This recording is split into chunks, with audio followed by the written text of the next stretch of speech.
Bob Garcia toujours en votre compagnie dans Jazz Actu, le tour de la planète jazz en 60 minutes. Une émission que j'ai le plaisir de produire et présenter sur IDFM 98 tous les dimanches de 20h30 à 21h30.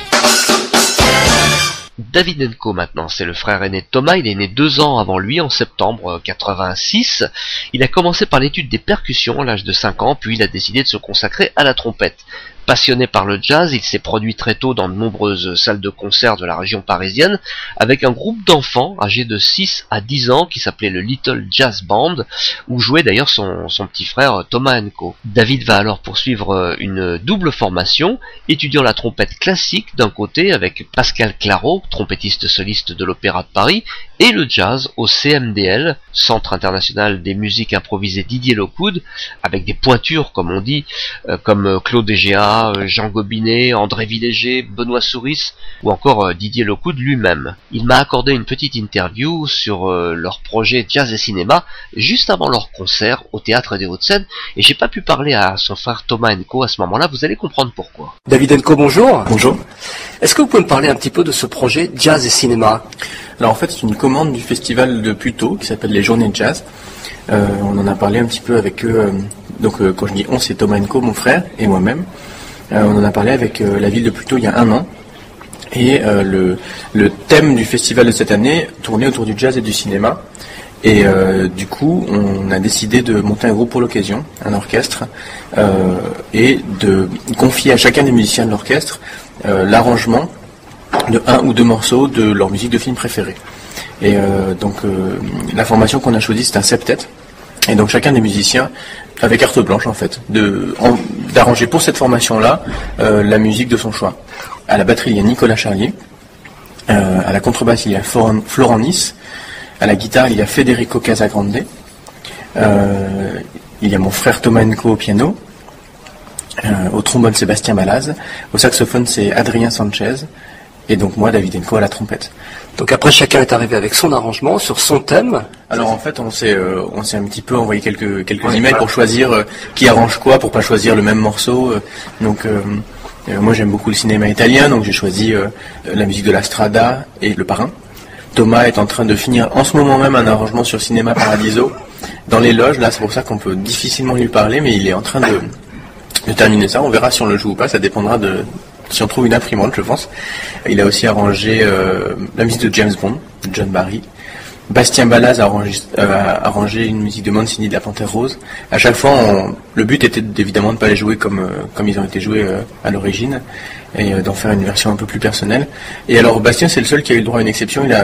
Je lui ai demandé en fait d'arranger une de ses compositions. Donc c'est pas une musique de film, mais d'une balade qui est vraiment, que vous entendrez, qui est vraiment magnifique. Federico Casagrande, notre guitariste italien, lui a choisi la musique de Rocky et Someday My Prince Will Come, dans une version pareille qui a été vraiment arrangée à sa façon. Je pense que ça vaut vraiment le coup d'entendre ça. Adrien Sanchez, notre saxophoniste, qui est un saxophoniste incroyable, lui il a arrangé sur le thème de A Few Dollars More. Et Florent Nice lui a pris un film de Spike Lee qui s'appelle La 25e heure. C'est une musique de Terence Blanchard, qui est un trompettiste américain. Et donc ça fait un programme très éclectique qui est avec énormément d'ambiances différentes. Et c'est ça qui nous a vraiment intéressés, c'est que chacun a apporté vraiment son univers. Et du coup le programme est très très très éclectique. Il y a énormément de choses différentes. Le parallèle entre jazz et cinéma est vraiment intéressant parce que ce sont 2 arts qui sont nés à peu près en même temps et qui sont toujours côtoyés. Parfois pour donner des choses magnifiques, parfois des choses moins magnifiques, mais qui ont toujours été très liés. Jusqu'à aujourd'hui, on retrouve très très souvent du jazz dans le cinéma, ou du cinéma dans le jazz. Il y a énormément de musiques de films qui sont devenues de très grands standards de jazz, et il y a pas mal de très belles musiques qui ont réussi à donner un sens, plus de sens à un film. Par exemple, un film qui n'était pas forcément le film du siècle, grâce à la musique, était vraiment prenait beaucoup d'ampleur.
Voilà, c'était donc un extrait de ce concert donné devant une salle archi-comble qui a scandé 3 rappels. Et ce concert, vous pourrez l'entendre en intégralité le mardi 26 février, en exclusivité, dans la nuit du jazz et du polar.